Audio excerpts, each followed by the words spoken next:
आपका safety class में स्वागत है। भाइयों, इस क्लास में आने का उद्देश्य कंपनी, वातावरण और अपनी सुरक्षा के बारे में सीखना है।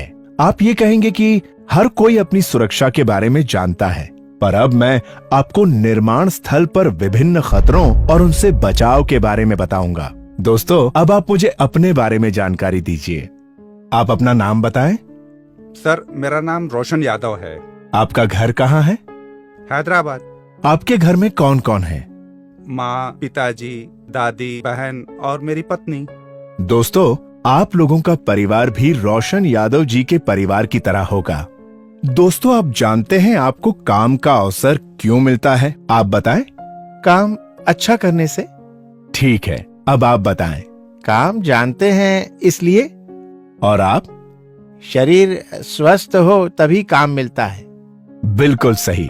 ईश्वर ने हम सबको एक स्वस्थ शरीर प्रदान किया है। हमारे हाथ पैर सलामत हैं और प्रकृति ने हमें अपंग नहीं बनाया। अगर हम में कोई शारीरिक विकार होते तो हमारे रोजगार की संभावनाएं कम हो जाती। इसलिए हमको इस बात का हमेशा ध्यान रखना चाहिए कि हमारा शरीर ही हमारे लिए सबसे मूल्यवान वस्तु है। ध्यान रखें, अगर शरीर स्वस्थ नहीं तो काम नहीं, और काम नहीं तो कमाई नहीं। अब मैं आपसे पूछता हूँ कि काम की क्यों आवश्यकता है? साहब, काम की वजह से हमारे परिवार की जरूरतें पूरी होती हैं। बिल्कुल ठीक। और इससे ही हम अपने बच्चों को अच्छी शिक्षा दिला सकते हैं। बहुत अच्छे।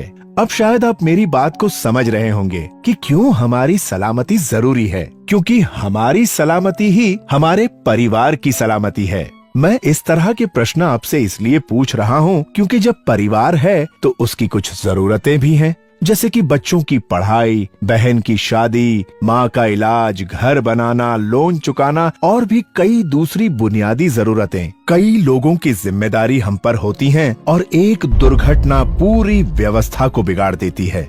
दोस्तों, याद रखें, किसी कामगार के साथ घटित दुर्घटना जितना कष्ट उस कामगार को देती है, उससे कहीं ज्यादा दुखदाई उसके परिवार वालों के लिए होती है। मैं आप सबसे पूछता हूँ, सोचिए कि आप किसी दुर्घटना के शिकार हों तो क्या हो सकता है? साहब, जान जा सकती है। साहब, हाथ पैर भी बेकार हो सकते हैं। बिल्कुल ठीक। लेकिन अगर चोट जानलेवा नहीं है और कुछ समय में ठीक हो सकती है, तो क्या उस स्थिति में थोड़े खतरे लेकर काम करना उचित है क्या?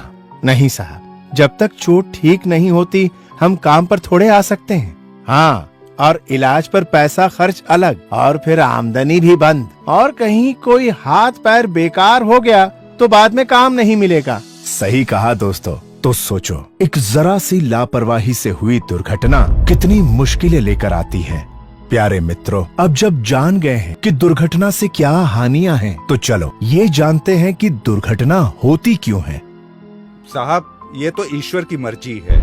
ईश्वर की नहीं, हमारी खुद की गलती से होती है दुर्घटना। ईश्वर भी उन्हीं की मदद करता है जो अपनी मदद खुद करते हैं। सही कहा साहब। अगर हम ही कुल्हाड़ी पे पैर मारेंगे तो चोट तो लगनी ही है।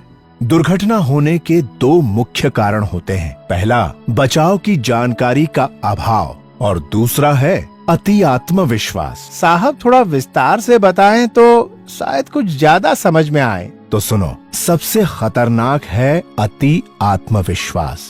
खतरों की सारी जानकारी होते हुए भी ये सोचना कि कुछ नहीं होगा और खतरे उठाकर काम करने से ही सबसे ज्यादा दुर्घटना होती है। और इसलिए अब मैं आपको कार्य से संबंधित खतरे और उनसे जुड़ी सावधानियों के बारे में बताऊंगा। तो ध्यान से सुनिए उन बचाव के तरीकों के बारे में जिनका कार्यस्थल पर हमेशा पालन होना चाहिए। सुरक्षा प्रेरण कार्यक्रम।